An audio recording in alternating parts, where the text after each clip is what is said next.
Ada seorang ulama besar bernama Imam Al-Hasan Al-Basri. Al-Basri artinya kota Basrah, berasal dari kata Basrah, Irak. Beliau bercerita tentang seorang perempuan, pezina, jahat, nakal. Tapi dia kelas atas. Dia hanya mau jika dibayar 100 dinar. Uang emas dinar, uang perak dirham. 1 dinar saat ini 4,25 gram, lebih kurang 2,5 juta. 100 dinar 250 juta. Karena dia memang seorang perempuan yang luar biasa. Melihat kecantikannya, ada seorang ahli ibadah yang terpukau, berbisik dalam telinganya pagi, petang, dan siang dan malam. Oh, alangkah indahnya, betapa indahnya, alangkah indahnya bila bisa bersama dengan perempuan yang cantik ini. Maka ahli ibadah ini pun mencari, pergi pagi, pulang petang, siang, malam untuk menghasilkan uang, dan dia memperoleh 100 dinar. Maka dia nekat mendatangi perempuan itu dan memberikan ini 100 dinar.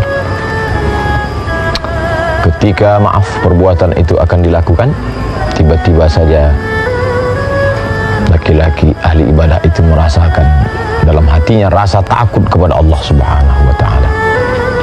Sehingga dia pun segera berkata, wahai perempuan, ambillah uang 100 dinar ini. Aku tidak jadi melakukannya. Perempuan itu terkejut dan dia katakan, oh, tidak bisa begitu. Ambillah uang 100 dinar. Tidak. Kamu tidak boleh keluar. Lalu kemudian apa yang terjadi? Laki-laki ahli ibadah itu berkata,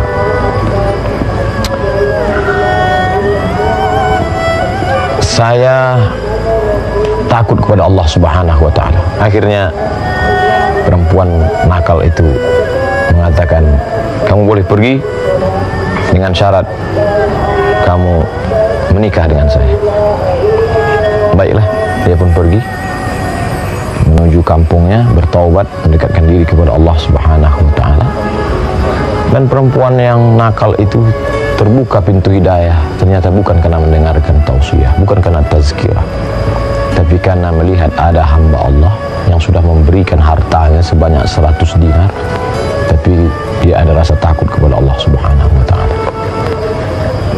Maka perempuan itu bertobat dan datang ke kampung halaman laki-laki itu, ingin menjumpai. Sesuai dengan janji, mereka akan menikah. Apa yang terjadi begitu sampai di kampung laki-laki itu? Tatkala laki-laki itu melihat perempuan yang dulu pernah menggoda hatinya, saat itu juga dia langsung jatuh dan mati menghadap Allah Subhanahu wa ta'ala karena rasa takut yang luar biasa. Perempuan itu kecewa. Kenapa tiba-tiba orang yang dia anggap menjadi pintu sebab hidayah taubatnya mati menghadap Allah? Lalu kemudian dia bertanya, apakah laki-laki ini punya saudara? Mereka menjawab, penduduk kampung berkata, ya, dia punya saudara kandung. Kalau begitu, aku menikah dengan saudara kandung.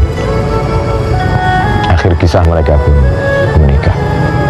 Apa pelajaran yang dapat kita ambil?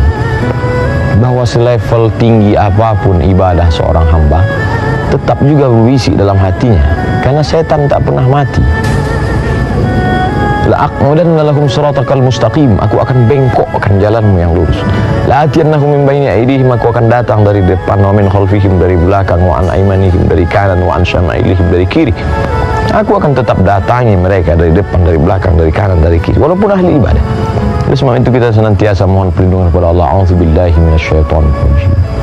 Banyak-banyak membaca a'udzu bikalimatillahi tammati min kulli syaitanin wa hammati wa min kulli ainin lamah. Jangan pernah merasa berada di zona aman walaupun kita ahli ibadah. Sebelum sholat dia akan berbisik jangan sholat. Dalam sholat dia berbisik, dia main-mainkan pikiran, dia ingatkan kepada macam-macam. Selesai sholat dia berbisik, engkau yang paling khusyuk, engkau yang paling hebat. Sebelum mengaji dia katakan, kau jangan belajar mengaji.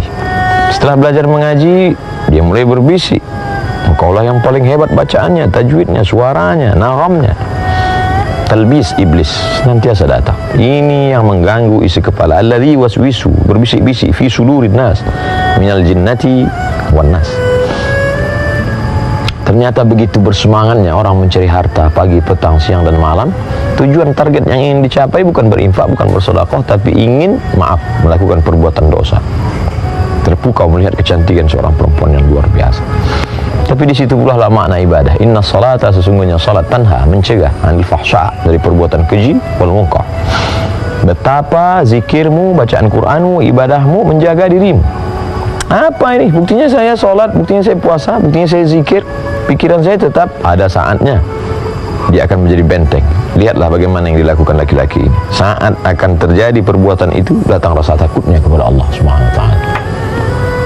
Takut itulah yang menjadi benteng, menjadi dinding antara kita dengan perbuatan maksiat. Pelajaran yang ketiga, bahwa ada orang yang taubat karena mendengar khutbah, ada orang yang taubat karena mendengar ceramah. Tapi apa yang terjadi pada perempuan ini? Dia taubat justru karena melihat ada rasa takut dari seorang hamba Allah Subhanahu wa taala. Ketakutan seorang hamba ahli ibadah itu yang membuat dia bertaubat. Tapi ternyata rasa takut itu membuat dia mati, dan mati dalam ketakutan. Tapi bukan karena takut miskin, bukan takut melarat, tapi karena takut kepada Allah Subhanahu wa taala. Dan akhirnya perempuan yang bertaubat itu dipertemukan Allah dengan orang yang baik, dengan saudara orang baik.